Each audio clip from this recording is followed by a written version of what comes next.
Hello class.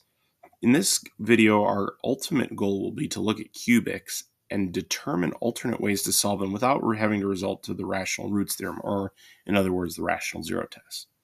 To do this, we must review factoring techniques for quadratic equations and recognize when factoring is not possible. It will be important to understand that factoring can work to solve quadratics, but the quadratic formula always works to solve quadratic equations. The reason why we look at this is because when we're talking about solving cubics, again, we have to understand that factoring won't always be possible. That's why we learn the rational root test, but recognize when factoring can be possible. So we're going to solve cubics that look like quadratic equations. We're going to use factoring by grouping, even with a twist, and then use sum and difference of cubes.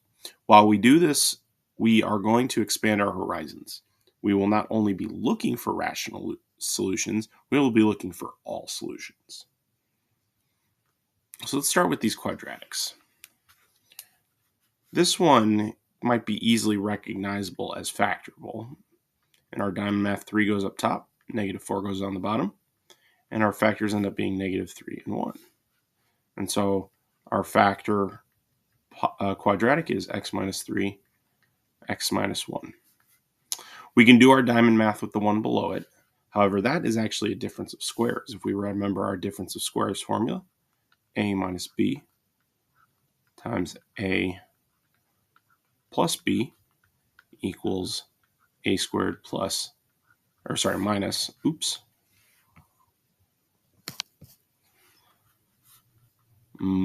b squared.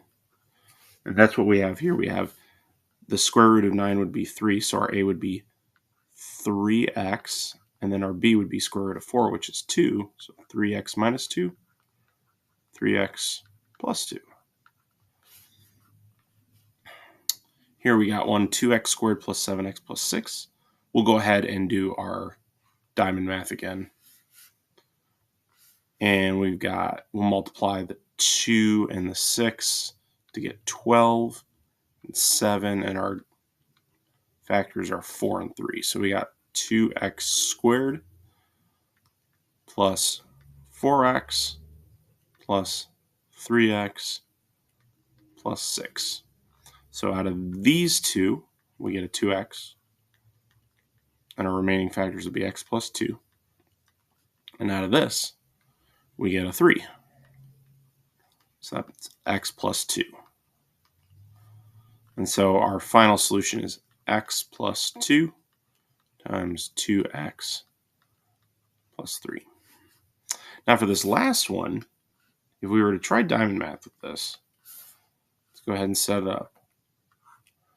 -1 and -1. Nothing multiplies to give me -1 and adds to give me -1. The only factors of -1 are -1 and 1, but that doesn't accomplish this goal right here. So this is actually not factorable. And that's when we can take a look at the discriminant and decide, okay, why is it not factorable? The discriminant from the quadratic formula is b squared minus 4ac. If we calculate this and it's less than 0, it'll not be factorable because it'll yield complex solutions. But also, if we get anything other than a perfect square, if we think about the quadratic formula, this is what's underneath the square root. So if we don't get the perfect square, we don't get to simplify that square root all the way. So this ends up being -1 squared minus 4 times 1 times -1. So we got 1 plus 4 is equal to 5, and 5 is not a perfect square. So this is, again, not factorable. All right, so factor the following cubic. All right, now this looks like a quadratic, and I'm actually going to use that to my advantage on this one. This is a very unique problem where I can use my factoring techniques. Okay, I put 3 up here.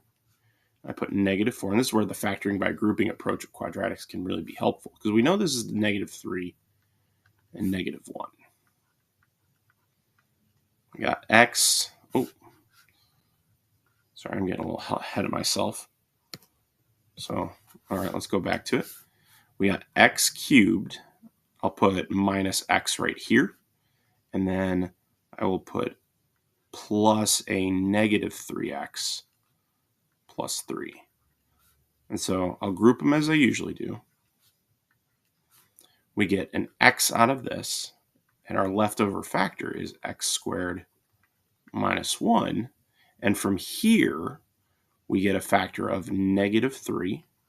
So we get x minus 1. Now we have to pause here for a second because x squared minus 1, x minus 1 are not the same thing. So we can't do what we usually do with quadratics. We got to take an additional step. That step is to recognize that this is a difference of squares.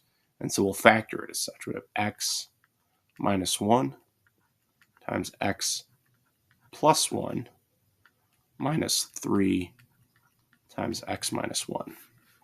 And then recognize here, now we have our x minus 1. Okay. So I'm going to factor that out. That's x minus 1.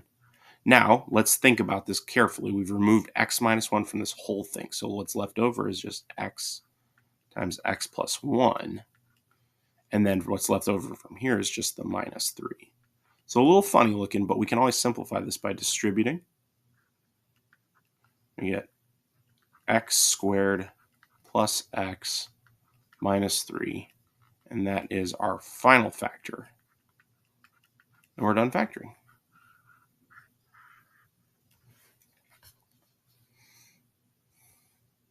So let's go ahead and try with this again. This is a very fickle technique. It might not always work. So let's see if it works here. We'll again put our diamond math up, 9 and negative 6. And of course our factors are negative 3 and negative 3. So we get x cubed minus 3x. I'll say plus negative 3x plus 9. All right, so let's go ahead and factor like we did last time. We've got an x, so this is x squared minus 3 minus 3 times x minus 3. So once again, we run into the same problem. X squared minus 3, x minus 3 are not the same thing. So we worry about, it's not a perfect square, but we can factor this to be x minus square root of 3 times x plus square root of 3 minus 3 times x minus 3. But now we run into a roadblock. Right here is not the same as right here. So we can't factor any further. So this is no good. And this was one of the points I mentioned at the beginning. We're learning these, but I think one of the biggest things I had to learn when learning these techniques was it's not always applicable. We'd like it to be. This certainly looks like a quadratic like it did in the last problem, obviously except for the cube. So we'd hope it worked out, but it actually didn't. So this is not factorable, at least not by that technique.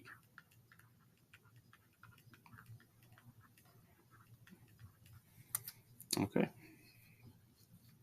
Let's go ahead and look at another one. Same idea. Now we've got an x squared term in the middle instead of an x. So we'll go ahead, set up our diamond math.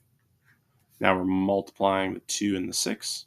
This kind of looks like the quadratic we saw on the opener. We get 12 and 7. And of course, those are 4 and 3. So we get 2x cubed plus 4x squared plus 3x squared plus 6. Go ahead and set up our groups. We got 2x squared times x plus 2 plus 3 times x squared plus 2. And once again, we're running into the same issue. So once again, we have this, and this isn't even factorable in real numbers. So this, again, not factorable.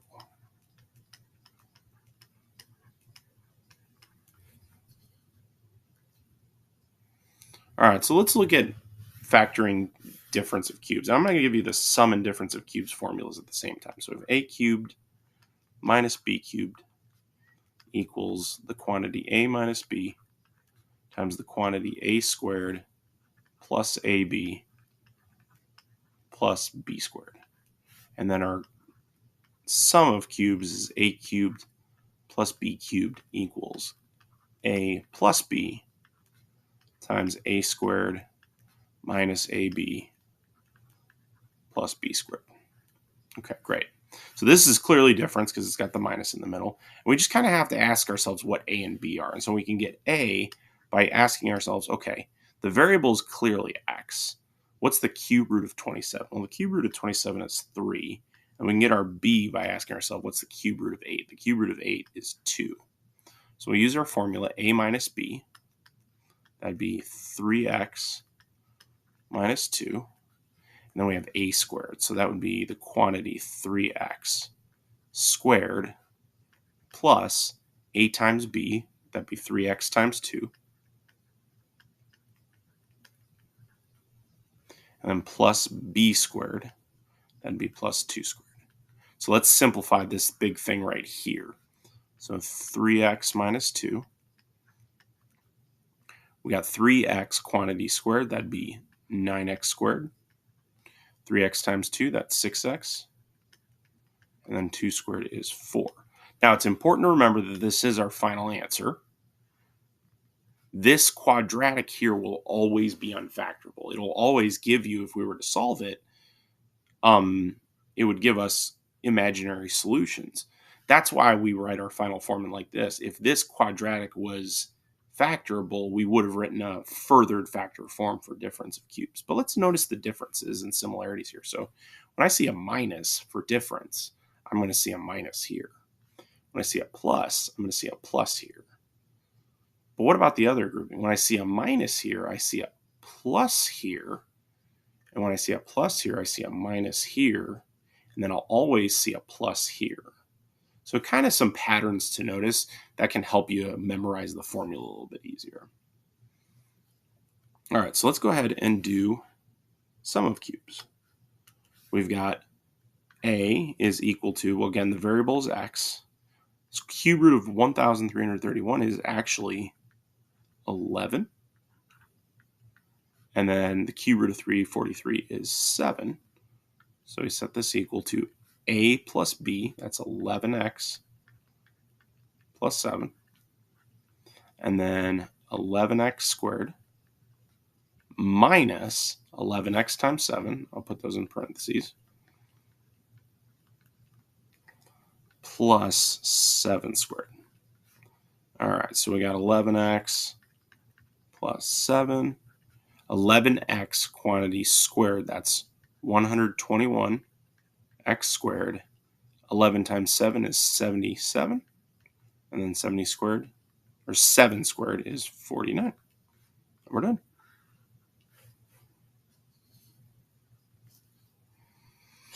All right, so let's work on some factoring by grouping now. Okay, so this is just factoring by grouping like we would with a quadratic, except we have a cubic. So, but we approach it the same way. We put it into two groups, x cubed plus 2x squared. Well, I see the common factor there is x squared. Okay, our leftovers are x plus 2. And then from here, we can factor out a negative 9. And again, we get an x plus 2. And so we can see, hey, there's that. There's that. So common factor is x plus 2. And what's left over is the x squared and the minus 9. Now, we're done, right?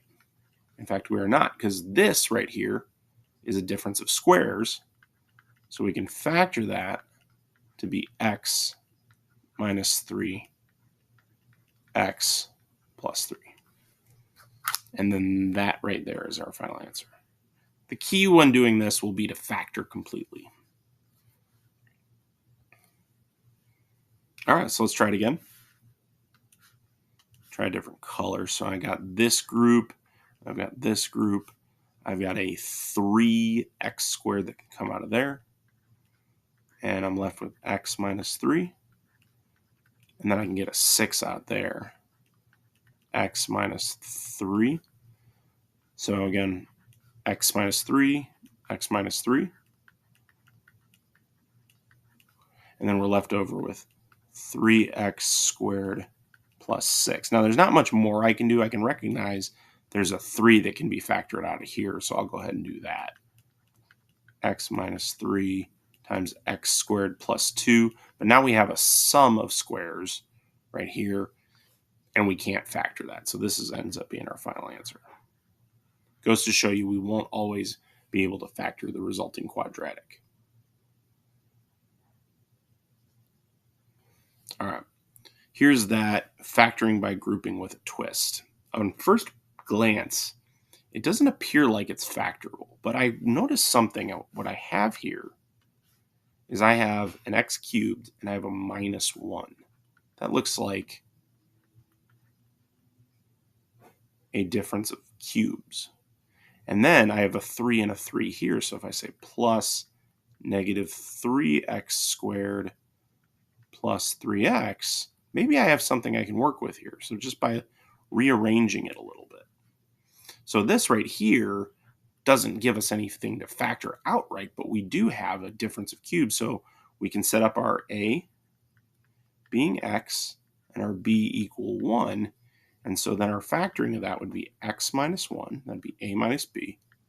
And then a squared, which is just x squared, plus a times b, which is just an unexciting x, plus b squared, which is 1.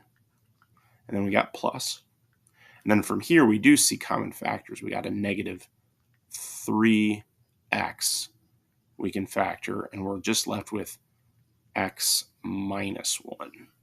Okay, from here, look at what we have. We have an x minus 1. We have an x minus 1. And so let's take that out. X minus 1 times this thing, x squared plus x plus 1, and then minus the 3x that was left over here. Now, let's take time to combine our like terms. We got the x minus the 3x. X minus 1 times x squared minus 2x plus 1. But now right here, we have a quadratic we can factor. If we set up diamond math, we got 1 and negative 2. We get our factors as negative 1, negative 1. So we have x minus 1 times x minus 1 times x minus 1. Or in other words, x minus 1 cubed. It's amazing what we accomplish by just, glitch. All right, well, we'll just let that be.